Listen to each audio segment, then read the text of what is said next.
to go yet? This is 5 on 20 News with Pedro Santa Cruz. And Tammy King. We're coming to you live from our studio in downtown Tucson. It is January 11th. First in local headlines. Well, first I'd like to say I'm without my normal co-host Rich. He has an undisclosed back problem. He is being attended to by his Swedish massage artist Hans and practicing the downward dog yoga position to improve his back. So good news on that front. First in local headlines. Arizona Representative Martha Mcsally is supporting an immigration bill introduced on Wednesday by Republican Bob Goodlatte. The bill calls for more aggressive enforcement measures and seeks to address the issue of young undocumented immigrants whose future is unclear. Goodlatte unveiled the bill early Wednesday and is supported by the Republican leadership under House Speaker Paul Ryan. It's unclear how the recent decision on the Daca program will impact the bill. On Tuesday, a federal court in San Francisco blocked the Trump administration from ending the Deferred Action for Childhood Arrivals, or DACA program. This is going a little fast. The program protects immigrants who literally enter the U.S. as children. Judge William also ruled the program must remain in place while litigation over Trump's decision to end DACA plays out.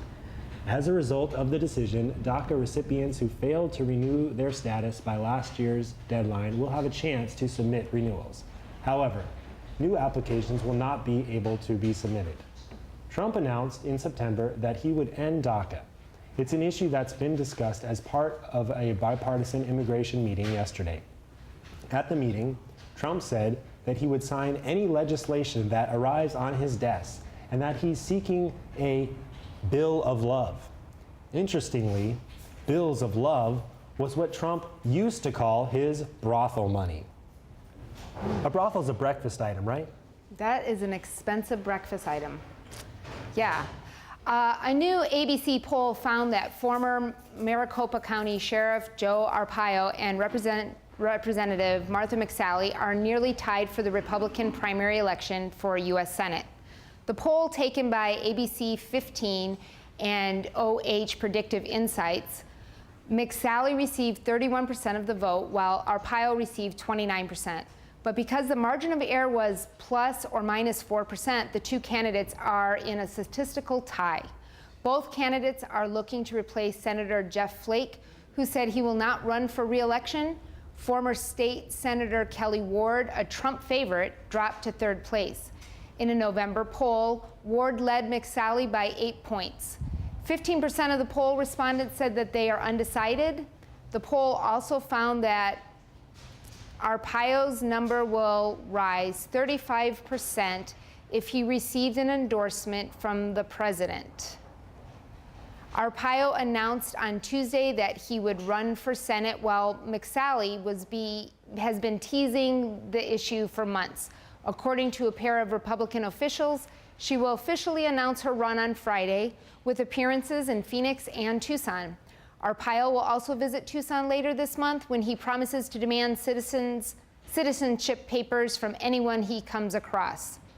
Arizona Senator candidate Joe Arpaio referred to the former President Obama's birth certificate as a phony document during the CNN interview today. Arpaio also welcomed and challenged anyone to come down to Arizona so he could show them the evidence of the forgery. The Arizona Office of Tourism was excited at first by Arpaio's challenge because of the prospect of a new way to market the state to outsiders, but grew concerned over the logistics of such a marketing strategy and its slogans. They threw around ideas such as Arizona, the come look at exciting government document state, and Arizona, where the completely moot point birther movement still lives on state, but got nowhere. A leading tourism official was quoted as saying, "This job is hard. If only there were some environmental features in Arizona that could attract people to visit." I don't know.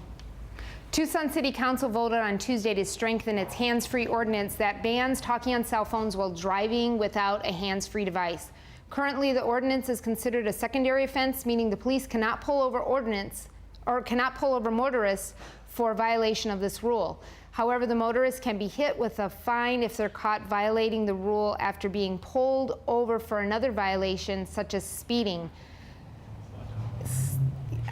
In the meantime, nothing is going to change. The council said that it also wants to lower the fines for violations. Currently, the first offense comes with a $50 fine, the second offense a $100 fine, and the third offense is $150. While the council first passed the ordinance, they included a 6-month study period before deciding whether they would make it a primary offense. But Councilman Steve Kozachik said that the police tell him that the rule is worthless as a secondary offense. He also noted that 60 people died on Tucson streets in 2017 because of bicycle crashes, motorcycle wrecks, car accidents, and pedestrian fatalities. He pointed to 25 deaths from car and pedestrian accidents, which was a record. Kozachik said that the injuries and the deaths are increasing as a result of people using their cell phones while driving. He said that he also had to hang up because he was driving next to a cop. The insurance company Geico has decided to expand, can you slow it down a little bit, its workforce, Tucson workforce, and has plans to build a new facility in an area near I-10 in Keno. The expansion is expected to add 700 jobs to the Geico Tucson workforce, which already includes over 2,100 employees. Geico likes the new location because of its proximity to the downtown area, airport, university, and food and retail spaces. A spokesperson for the company also said the fruity little British lizard was on board with the desert location because he has lots of extended family in the area and is also impressed with the lizard dating scene in Tucson. Lizard dating scene. I wonder what websites lizards use to date. Lizards? Yeah. The Trump administration approved a change that would allow states to require individuals on Medicaid to work in order to keep their health benefits. Announcing the decision, Seema Verma, head of Medicare and Medicaid services, said that the work and the community involvement can make a positive difference in people's health and lives. In December, Arizona submitted a waiver to the Trump administration to allow the state to impose work requirements for able-bodied adults in exchange for Medicaid. 10 states, including Arizona, have applied for these waivers. Critics say that these types of programs inflict undue burdens on poor and unhealthy people, especially for those suffering from mental health issues. A study by the nonpartisan Kaiser Foundation found that nearly 60% of the working age adults on Medicaid are already employed. Most who are not working reported such reasons such as illness, caring for a family member, or attending college. The Trump administration said that they're proud to lead a country that requires its citizens to abandon their sick grandma and quit school so you can get a part-time job at Walmart. Is that the next one? I think so. All right. The House approved legislation to renew government surveillance powers and voted down an amendment that would have put new limits on the government's ability to spy on certain individuals. The FISA Act, created in 2006, allows the U.S. government to intercept emails and phone calls from individuals who are outside the U.S. without a warrant. An amendment proposed by Republican Representative Justin Amash would have required that the government receive a warrant before engaging in surveillance. However, the amendment was voted down 233 to 183 after heavy lobbying by lawmakers and the president himself, who bashed the amendment in a pair of tweets this morning. The FISA bill has been criticized for violating Fourth Amendment protections of privacy in the name of national security.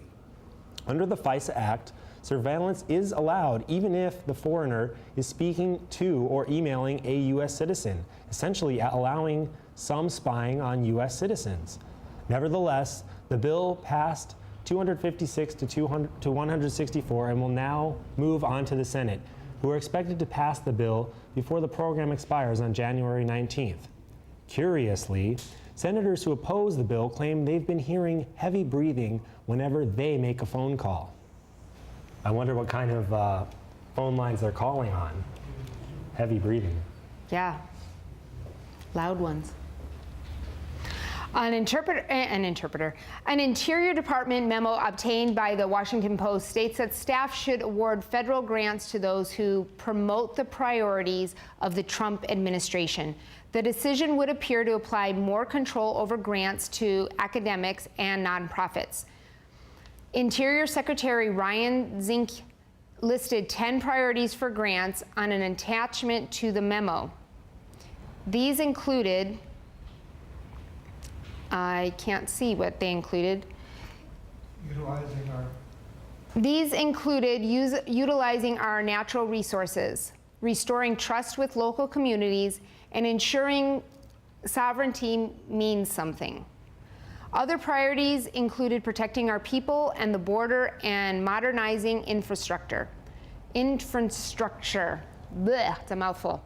A former Interior official, David Hayes, said that the directive could be in violation of the law. He said that the approval process changes are unprecedented for the department. The memo warns employees that those who don't follow the new process will be subject to, quote, greater scrutiny from higher ups. Arizona Representative Raul Grijalva said in a statement that he is skeptical of the directive. He said that it looks like a backdoor way to stop funds from going to legitimate scientific and environmental projects. In response, Zinc issued an additional directive that instructs the agency to ignore Representative Raul Grijalva. Israel launched an air attack and ground missiles on military outposts near the Syrian capital of Damascus on Tuesday, according to Syria's army. Israeli Prime Minister Benjamin Netanyahu refused to confirm or deny the attacks. However, Netanyahu responded to questions by declaring that Israel would use action to prevent the militant and political group Hezbollah from arming itself in Lebanon. Syria forces said that the attack occurred inside Lebanese airspace near Damascus, and they returned fire, hitting an Israeli aircraft. The Syrian army claims that Israel followed this up with ground-to-ground rockets from the Israeli-occupied Golan Heights, but were intercepted before they hit their target. They described the attack as flagrant Israeli aggression. Israel has said that it will prevent Syrian territory from being used as a base for Hezbollah, who has been a key ally of the Syrian government. Reportedly, Netanyahu said that he was jealous that he was the only country not fighting in Syria and wanted to get in on the fun. The White House plans to erase data from Trump's voter fraud panel rather than to hand it over to the Department of Homeland Security, according to a Politico report. The voter fraud panel was set up soon after the election of Donald Trump, when he claimed that over 3 million people voted illegally in the election despite providing no evidence. Last week, Trump disbanded the panel, claiming that the Democrats were hampering the group from getting anything done. However, it was shown that the group only met twice since its creation. The White House said last week that the DHS would handle the probe moving forward, but in a court filing, White House Director of Information Technology Charles Hernan said that the commission would destroy voter data associated with that panel.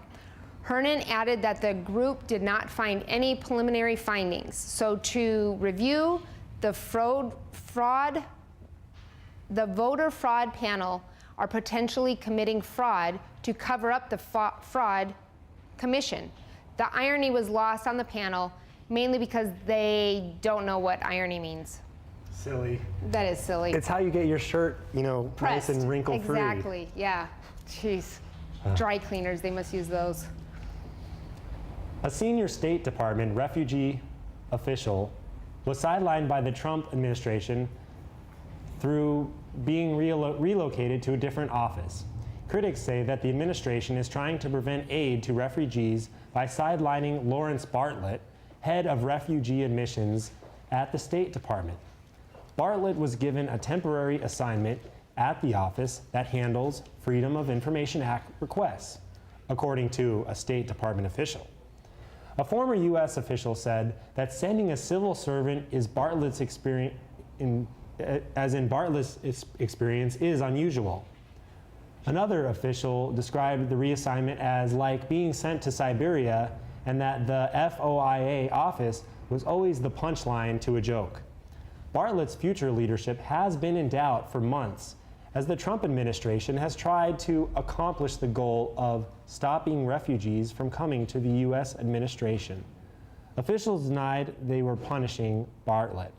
They insisted they were promoting him, with an office in the basement of a Toledo community center, where he will audit receipts and keep track of petty cash. Sounds like a good gig. Yeah, in the basement, yeah. And I wanted to take a moment to talk about this program that you're watching right now. Here at 5 on 20, we are undertaking a new kind of citizen journalism. We're going to give you the news as we see it. And we want more people to speak up with us. We need writers and hosts and anchors and camera people, sound people, the whole gamut. The times require a new way of informing ourselves. So join us, do it. Do it now. Email us at creativetucson.org to get involved. And if you think there's a story that we're missing, a person we should interview, an upcoming event that we should cover, or have any news tips for us, shoot us an email to info@creativetucson.org. We're here for you, and we want to cover all the stories from all points of view. So don't be strangers.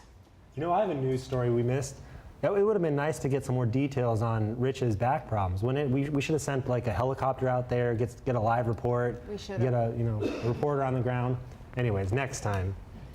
This was 5 on 20 News with Pedro Santa Cruz. And Tammy King. If you are by a computer, go ahead and like, share, and subscribe to our YouTube account. Don't forget to follow us on Facebook, Instagram, and Twitter for all the latest Creative Tucson news and content. You can also feel free to get in touch with us at info@creativetucson.org. Thanks for watching. Stay creative, Tucson.